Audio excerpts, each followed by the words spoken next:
श्री सीताराम चंद्राभ्याम नमः। बालकांड 69वां सर्ग। दल बल सहित राजा दशरथ की मिथिला यात्रा और वहां राजा जनक के द्वारा उनका स्वागत सत्कार। तदंतर रात्रि व्यतीत होने पर उपाध्याय और बंधु बांधवों सहित राजा दशरथ हर्ष में भरकर सुमंत्र से इस प्रकार बोले। आज हमारे सभी धनाध्यक्ष बहुत सा धन लेकर नाना प्रकार के रत्नों से संपन्न हो सबसे आगे चलें। उनकी रक्षा के लिए हर तरह की सुव्यवस्था होनी चाहिए। सारी चतुरंगिणी सेना भी यहाँ से शीघ्र ही कूच कर दे। अभी मेरी आज्ञा सुनते ही सुंदर सुंदर पालकियाँ और अच्छे अच्छे घोड़े आदि वाहन तैयार होकर चल दें। वशिष्ठ, वामदेव, जाबाली, कश्यप, दीर्घजीवी मार्कंडेय मुनि तथा कात्यायन ये सभी ब्रह्मर्षि आगे आगे चलें। मेरा रथ भी तैयार करो, देर नहीं होनी चाहिए। राजा जनक के दूत मुझे जल्दी करने के लिए प्रेरित कर रहे हैं। राजा की इस आज्ञा के अनुसार चतुरंगिणी सेना तैयार हो गई और ऋषियों के साथ यात्रा करते हुए महाराज दशरथ के पीछे पीछे चली। 4 दिन का मार्ग तय करके वे सब लोग विदेह देश में जा पहुँचे। उनके आगमन का समाचार सुनकर श्रीमान राजा जनक ने स्वागत सत्कार की तैयारी की। तत्पश्चात आनंद मग्न हुए राजा जनक बूढ़े महाराज दशरथ के पास पहुँचे। उनसे मिलकर उन्हें बड़ा हर्ष हुआ। राजाओं में श्रेष्ठ मिथिला नरेश ने आनंद मग्न हुए पुरुष प्रवर राजा दशरथ से कहा, नरश्रेष्ठ रघुनंदन, आपका स्वागत है। मेरे बड़े भाग्य जो आप यहाँ पधारे। आप यहाँ अपने दोनों पुत्रों की प्रीति प्राप्त करेंगे जो उन्होंने अपने पराक्रम से जीत कर पाई है।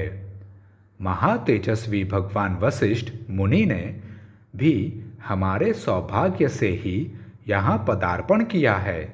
ये इन सभी श्रेष्ठ ब्राह्मणों के साथ वैसी ही शोभा पा रहे हैं जैसे देवताओं के साथ इंद्र सुशोभित होते हैं। सौभाग्य से मेरी सारी विघ्न बाधाएं पराजित हो गईं। रघुकुल के महापुरुष महान बल से संपन्न और पराक्रम में सबसे श्रेष्ठ होते हैं। इस कुल के साथ संबंध होने के कारण आज मेरे कुल का सम्मान बढ़ गया। नरश्रेष्ठ नरेंद्र, कल सवेरे इन सभी महर्षियों के साथ उपस्थित हो मेरे यज्ञ की समाप्ति के बाद आप श्री राम के विवाह का शुभ कार्य संपन्न करें।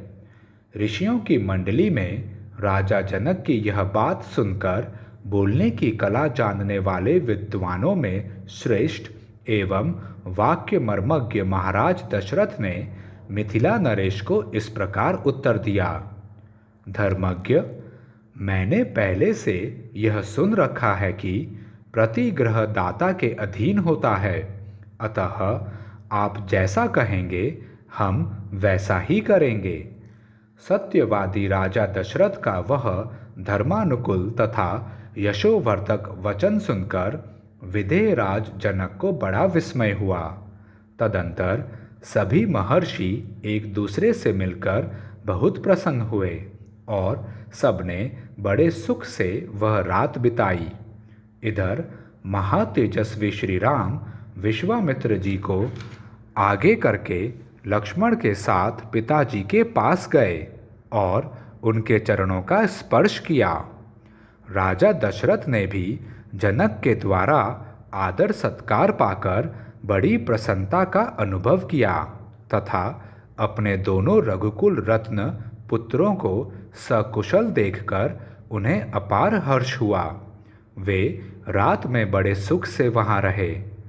महातेजस्वी तत्वज्ञ राजा जनक ने भी धर्म के अनुसार यज्ञ कार्य संपन्न किया तथा अपनी दोनों कन्याओं के लिए मंगलाचार का संपादन करके सुख से वह रात्रि व्यतीत की।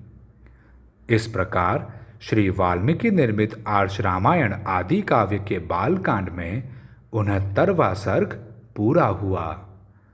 जय श्री राम।